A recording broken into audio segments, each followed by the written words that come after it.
Exercise 1.3 is completed. त्यामधले काही राहिलेले एक्झाम्पल होते ते तुम्हाला करायला सांगितले ते करायचे आणि काही प्रॉब्लेम असला तर मला पाठवायचे. आता समोरचा जो पार्ट आहे तो आहे derivative of parametric function. Derivative of parametric function. तर पॅरामेट्रिक फंक्शन त्याचा पॅरामीटर हा शब्द नवीन आहे. आता suppose x equal to f of t and y equal to g of t are two separate function. हे दोन वेगवेगळे फंक्शन आहेत. पहा, x equal to f of t, y equal to g of t are the two separately function. By intermediating या दोघांमध्ये जो इंटरमिडिएटिंग variable आहे तो आहे t आणि त्या t ले म्हटलं आहे ते पॅरामीटर. It's called parameter. तर मी पॅरामीटर वेगळ्या टाईपचे घेऊ शकतो, म्हणजे x equal to f of theta, y equal to g of theta. तर यामधला इंटरमिडिएटिंग जो व्हेरिएबल आहे तो theta, means theta is a parameter. और x equal to f of m आणि y equal to g of m. This m variable is a parameter. This is a intermediating, याला म्हणतात इंटरमिडिएटिंग variable. आता जसं आपण दोन थेरम यादी पाहिले. फर्स्ट नंबरचा थेरम होता चेन रूल, त्यालाच म्हणतो आपण बाय कंपोजिट फंक्शन. तो थेरम कसा होता, dy by dx equal to dy by du dy by du upon dx by dv du by dx. नंतर inverse theorem dy by chain rule कसा होता, dy by dx equal to dy by du into du by dx. हा आपण झालेला आपला chain rule म्हणजे composite function. तर नंतर सेकंड नंबरचा जो थेरम शिकलो आपण तो आहे इनवर्स थेरम किंवा इनवर्स फंक्शनचा थेरम. तो कसा होता की dy by dx equal to 1 upon dx by dy आणि where dx by dy is not equal to 0. हे दोन थेरम पाहिलेले आपण. आता थर्ड नंबरचा थेरम आहे parametric derivative of parametric function. तर हा पॅरामेट्रिक फंक्शन जो आहे, पॅरामीटर म्हणजे x equal to f of t, y equal to g of t, हे दोन सेपरेट फंक्शन आहे आणि त्यातला इंटरमिडिएटिंग व्हेरिएबल आहे t. तर x equal to f of t, y equal to g of t are the differential function of t suppose, so that y is a differential function of x. Prove करायचं आहे dy by dx, statement बरोबर लक्षात ठेवायचं. dy by dx equal to dy by dt upon dx by dt. आणि जो denominator आहे, आपण denominator हा नॉनच घेऊ पाहिजे, म्हणजे dx by dt is not equal to 0. आता आपण जे आधी दोन थेरम प्रूव्ह केले तसेच आहे, बिलकुल इझी आहे, काहीच प्रॉब्लेम नाही. पण त्यामध्ये काय केलं होतं, डेल एक्स वापरला होता, डेल वाय वापरला होता. Del x and del y with a small increment in x and y. आणि आणखी एक पाहिजे आपल्याला इन्क्रीमेंट, तो घेतला मी del t with the corresponding small corresponding increment in t. नंतर कन्सिडर एक रेशिओ घ्यायचा आहे. कन्सिडर हा इन्क्रीमेटरी रेशिओ आहे, इन्क्रीमेटरी रेशिओ. कोणता रेशिओ आहे, del y by del x घेतो की आपण. पण या थेरम मध्ये या फॉर्म मध्ये पाहिजे ना. या फॉर्म साठी काय करू की हा जो del y by del x आहे याच्या न्यूमरेटर आणि डिनॉमिनेटरला डेल टी ने डिवाइड करायचं. मी डेल टी न वर आणि खाली दोघांनी डिवाइड करू. This is the del y by del x equal to del y by del t upon del x by del t. एका डोळ्याबरोबर याच्याकडे पाहायचं, असा हा थेरम प्रूव्ह करायचा आहे आणि इकडे करत जायचं. मग काय पाहिजे आपल्याला, लिमिट पाहिजे. टेकिंग लिमिट, कोणती लिमिट पाहिजे आता याच्यात, del t tends to 0 on both side. मग limit del t tends to 0 मी दोन्ही साइडनं काय लावलं, लिमिट लावली. आता ही लिमिट प्रत्येकाला 10 करायची. म्हणजे del y by del t upon limit del t tends to 0 del x by del t. आता आपण मागे पाहिलं होतं की जोपर्यंत डिनॉमिनेटर मध्ये जो आहे डेल टी किंवा डेल एक्स डेल वाय जो काही डेल टी व्हेरिएबल आहे त्यांनाच जर लिमिट टेन्स केली तरच ते पूर्ण फंक्शन एक्झिस्ट होते. तर या ठिकाणी डेल टी आहे, इथे डेल टी टेन्स टू 0. या ठिकाणी डेल टी आहे डिनॉमिनेटर मध्ये म्हणून del t tends to 0. This function is exist and it is equal to होईल dy बाय dt इथे dx बाय dt. पण या ठिकाणी काय आहे limit del t tends to 0. इथे del y by del x आहे आणि y is a differential function of x. म्हणजे आपण या ठिकाणी एक आणखी लिहू शकतो की डेल x टेन्स टू 0 आणि डेल टी टेन्स टू 0.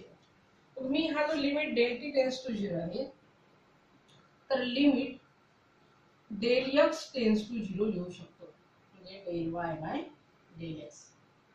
आता x equal to f of t आणि y equal to g of t differential function आहे t चं. मग therefore x and y are the differentiable function of t means limit del t tends to 0 dy by dt del y by del t equal to dy by dx is exist. Limit आहे exist झाली. नंतर limit del t tends to 0 del x by del t equal to काय होईल dx by dt बरोबर is exist. मग ही RHS ची limit आहे ती जर एक्झिस्ट झाली तर LHS also exist. Therefore RHS is also RHS is exist and therefore LHS is also exist. तर LHS ला also exist व्हावंच लागते. LHS मध्ये काय आहे की del y by del x. मग y is a differentiable function of x and therefore limit del y limit del x tends to 0 del y by del x equal to dy by dx. तर यामध्ये ठेवून द्यायचं सगळं पूर्णचं पूर्ण. मग therefore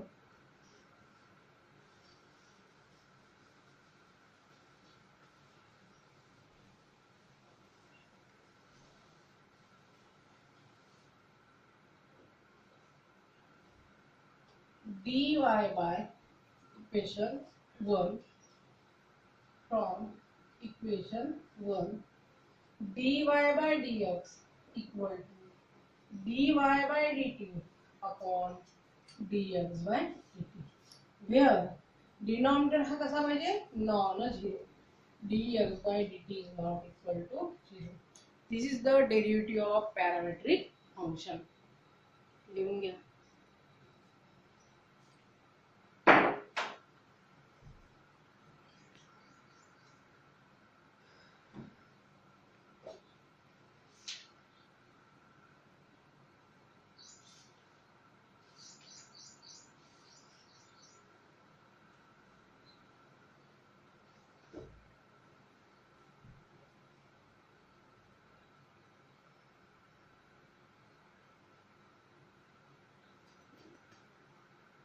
तर हा थेरम बुक मध्ये आहे काय बुक मध्ये थेरम आहे हा असाच्या असाच आहे. तुम्ही त्याच्यावरून लिहू शकता किंवा मग याचा स्क्रीनशॉट काढून लिहू शकता. आता आपल्याला सॉल्व करायची आहे एक्सरसाइज 1.4. तर 1.4 मध्ये एक्स वाय या दोघांचे सेपरेट फंक्शन दिले आहे आणि find the dy by dx. समज सगळ्यांना काही अडचण आहे काय?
एक्सरसाइज 1.4 यामधला क्वेश्चन नंबर 1 आहे. Find dy by dx. तर x इक्वल टू दिला आहे at² आणि y इक्वल टू दिलाय 2at. सगळ्यांना लक्ष द्या. तर दोन व्हेरिएबल दिले आहेत x आणि y सेपरेट पॅरामीटर आहे. तर लवकर लक्षात यायचं की दिस इज द पॅरामेट्रिक फंक्शन. तो x इक्वल टू at² आहे, y इक्वल टू 2at. मग याच्यातला dy बाय dx काढण्यासाठी आपल्याला differentiate with respect to t. x equal to at² आहे, differentiate with respect to t. मग मी जसं या साइडने इकडे t² आहे, t ने डिफरन्शिएट करतो. तर या ठिकाणी काय होईल dx by dt equal to जसं आपण x² differentiate with respect to x करत होतो, इथे differentiate with respect to t आहे, म्हणून याची डेरिव्हेटिव्ह काढायची आहे. a t² ची derivative 2t means 2at differentiate with respect to काय आहे t आहे. लक्षात.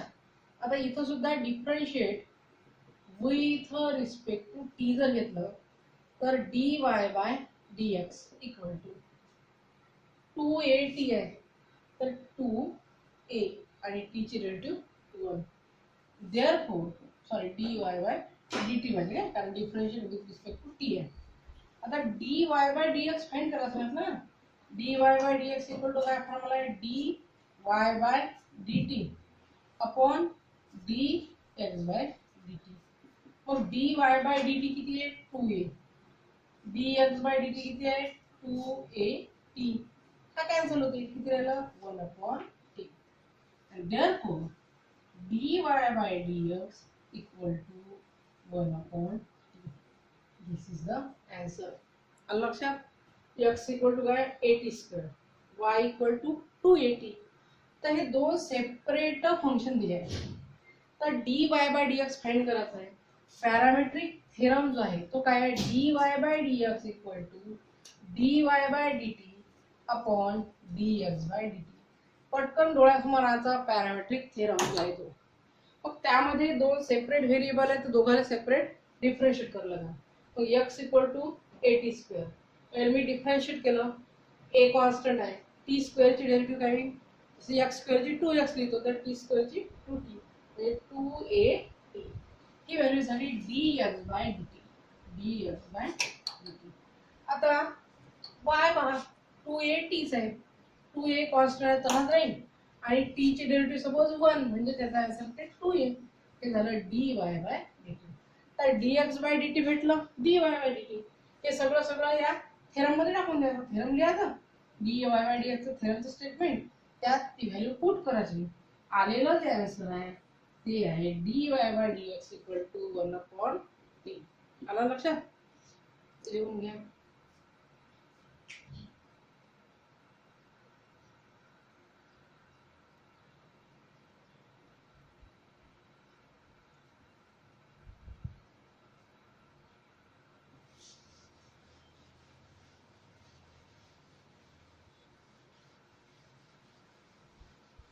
अनदर एक्झाम्पल आहे सेकंड नंबरचं की y equal to a cot theta, x equal to आणि y इक्वल टू आहे b कोसेक थीटा. या ठिकाणी दोन व्हेरिएबल दिले आहे, x वेगळा आहे सेपरेट आहे, y सेपरेट आहे. दोन सेपरेट दिले आहे तर पॅरामेट्रिक फॉर्मचा हा व्हेरिएबल आहे आणि त्याची dy बाय dx जो दिला म्हणजे पॅरामेट्रिक थेरमचा यूज करायचा आहे. पण आता इकडे थीटा आहे, त्याच्या आधी टी होतं, तर आता पॅरामीटर जो अँगल आहे कॉस थीटा कोसेक थीटा, तर हा थीटा सुद्धा मी सांगितलं की पॅरामीटर आहे. तर याला पण आपण differentiate with respect to theta करायचा आता, म्हणजे dx बाय d थीटा. आपण RHS मध्ये जो काही व्हेरिएबल आहे त्याला रिस्पेक्ट टू करतो. इथं कोणता आहे theta, differentiate with respect to theta आणि dx by d theta a. आता कॉट थीटाची डेरिव्हेटिव्ह, कॉट थीटाची डेरिव्हेटिव्ह आहे minus cosec square theta means minus cosec square theta झालं dx by d theta. आलं लक्षात. आता या ठिकाणी differentiate with respect to theta dy by d theta. आता कोसेक थीटाची डेरिव्हेटिव्ह काय आहे minus cosec theta into cot theta म्हणजे minus cosec theta into cot theta हे झालं dy बाय d थीटा. नंतर dy by dx equal to dy by dt upon dx by dt. हा आपण काय वापरतो पॅरामेट्रिक थेरम. पण या ठिकाणी टी न असता थीटा आहे मग मी थीटाही वापरू शकतो. इथं theta theta dy by d theta dx by d theta. मग dy बाय d थीटा किती आहे minus b cosec theta into cot theta upon minus a cosec square theta. एक कोसेक कॅन्सल होते मायनस मायनस ही cancel शिल्लक राहिला cot theta upon cosec theta आणि हा बी बाय आहेच बी बाय ए. मग कॉट म्हणजेच सगळ्यांना माहित आहे कॉट म्हणजे आपण काय घेतो cos theta upon sine theta. नंतर कोसेक थीटा आहे कोसेक थीटा म्हणजे 1 अपॉन साइन थीटा. आता हे कॅन्सल होते होते की नाही कारण मी हा जर वर नेला तरी मग हा एकदम वर जाईल म्हणजे कॅन्सल होईल. मग काय शिल्लक राहिलं की b cos theta upon a. This is the dy by dx. आलं लक्षात. कॉट थीटाची डेरिव्हेटिव्ह काढली मी minus cosec square theta cosec थीटाची minus cosec theta into cot theta. मग यामध्ये दोन्ही व्हॅल्यू पुट केल्या dy बाय dx. दोन्ही व्हॅल्यू पुट केल्यावर एक कोसेक थीटा कॅन्सल तर एक शिल्लक राहील खाली. मग हा खाली शिल्लक राहिला कॉट म्हणजे cos upon sine cosec 1 upon sine b by a cos theta.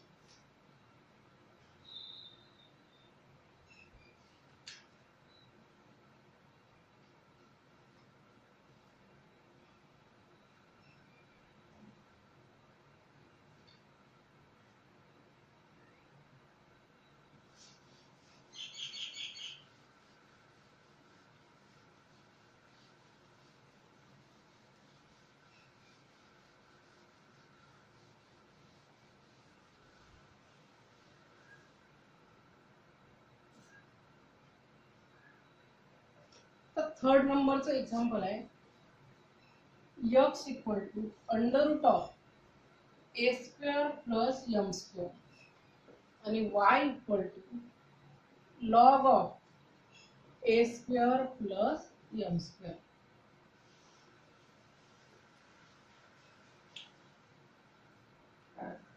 x equal to under root of a square plus m square y equal to log of a square plus m square. हा under root आहे a square plus m square. तर m हे या ठिकाणी parameter आहे लक्षात. मग आता मी differentiate with respect to m करेल लक्षात ना. यम हा पॅरामीटर आहे हा ए स्क्वेअर कॉन्स्टंट आहे मी dx बाय dm लिहायला differentiate with respect to m. तर अंडर रूटची डेरिव्हेटिव्ह काढतो तर आपण 1/2 अंडर रूट जे काही असेल ते आणि अंडर रूटच्या आतमध्ये जो काही बसलेला आहे त्याची डेरिव्हेटिव्ह म्हणजे 1/2 under root of a square m square आणि डेरिव्हेटिव्ह कोणाची काढतो dm लागेल ना ddm. तर विथ रिस्पेक्ट टू एम केलं a square plus m square. Root ची डेरिव्हेटिव्ह काढतो 1/2 under root of a square plus m square. Differentiate with respect to m आहे म्हणजे ddm a square plus m square. आता इकडे 1/2 under root of a square plus m square. आता या ठिकाणी जो ए आहे हा कॉन्स्टंट घ्यायचा. एम स्क्वेअर म्हणजे 2m. आता 2 2 कॅन्सल म्हणजे m upon under root of a square plus m square. This is the dl by dm. आता हा y अनदर आहे फंक्शन. याला मी डिफरन्शिएट विथ रिस्पेक्ट टू एमच करायला लागेल. dy by dm. मी सांगितलं होतं की पॅरामीटर हे वेगवेगळे असते. थीटाही असते, एम आहे, टी आहे. मग लॉग आहे. आपण लॉगची डेरिव्हेटिव्ह काय करतो. लॉग म्हणजे लॉग एक्स आहे तर 1 अपॉन एक्स. लॉग म्हणजे नामवली 1 upon a square plus m square लक्षात ठेवा. D d m a square plus m square. लॉगच्या समोरचा जो काही ते 1 अपॉन एक्स आणि खाली जो आहे अँगल त्याची डेरिव्हेटिव्ह. मग इथे आहे 1 upon a square plus m square. A square परत कॉन्स्टंट आहे. एम स्क्वेअरची derivative 2m. This is the dy by dm. काय आहे मग dy by dm? 2m a square plus m square. झाला. आता dy बाय dx पाहिजे. तर dy by dm upon dx by dm. तर dy बाय dm किती आहे तुमच्याजवळ? 2m upon a square plus m square. dx by dm किती आहे? m upon under root of a square plus m square. हा m cancel. आणखी एक लक्षात ठेवायचं. A square plus m square आणि हा अंडर रूट आहे. हा हाफ आहे हा पूर्ण आहे. मग हा पूर्ण आहे त्याजवळ 2 अंडर रूट आहे. म्हणजे हा 1 रूट आहे हा 50 पैसे आहे. तरी एक 50 पैशाचा कॅन्सल झाला. म्हणजे 2 अपॉन काय शिल्लक राहिला? ए स्क्वेअर प्लस एम स्क्वेअर. हा रूट मध्ये आहे. हा फुल आहे. हा हाफ आहे हा फुल आहे. फुल जवळ 2 हाफ आहे. एक कॅन्सल झाला तर एक शिल्लक राहिला. कोणता शिल्लक राहील पण? हाफ. म्हणजे under root of a square plus m square. This is the dy by dx. dy by dx equal to 2 upon under root of a square plus m square.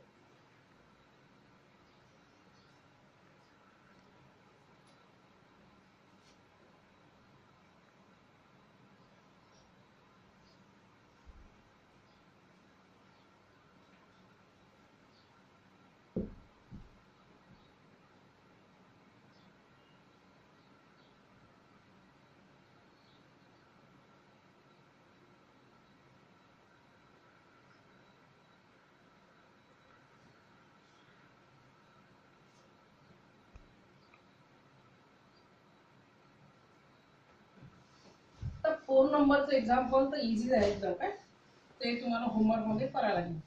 आता 5 नंबरचं एक्झाम्पल आहे.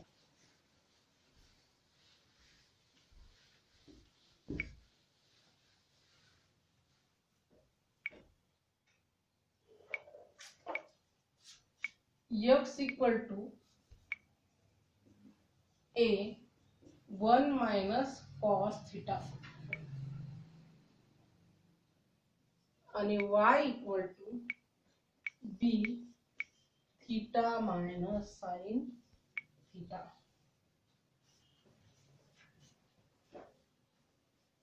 पाहता म्हटलं की पॅरामीटर हा वेगळा वापरला जाते. तर या ठिकाणी मी differentiate with respect to theta करेल. तर dx by d theta a. आता 1 ची डेरिव्हेटिव्ह 0. हा a कॉन्स्टंट आहे तर a त्यासोबत राहील. cos थीटाची डेरिव्हेटिव्ह ते मायनस sin थीटा आणि मायनस मायनस काय झाला प्लस. म्हणजे या ठिकाणी a sin थीटा. हे झालं तुमचं dx by d theta. Okay समजलं. आता differentiate with respect to theta dy by d theta b. आता differentiate with respect to theta. जसं x असते तर 1 तर थीटा असेल तर 1 येईल. साइन थीटाची डेरिव्हेटिव्ह cos थीटा. तर मी हे सगळं dy by dx equal to dy by d theta upon dx by d theta यामध्ये हा व्हॅल्यू पुट करतो. मग dy by d theta b1 minus cos theta, याची value dx by theta a sin theta. तर तुम्हाला जर आठवत असेल तर फॉर्म्युला लागते सगळ्यांना माहिती 1 मायनस कॉस थिटा म्हणजे काय होते. 1 minus cos theta means 2 sine square theta by 2 होते ना. आणि साइन थीटाचा फॉर्म्युला आहे त्यासोबत ट्रिग्नोमेट्रीचा 2 sign theta by 2 into cos theta by 2. एक साइन यातला कॅन्सल, 2 2 कॅन्सल, तरी एक शिल्लक राहते स्क्वेअर होता म्हणजे b sine theta by 2 upon a cos theta by 2. तर b बाय a घेतला मी, sine upon cos tan theta by 2. This is the dy by dx.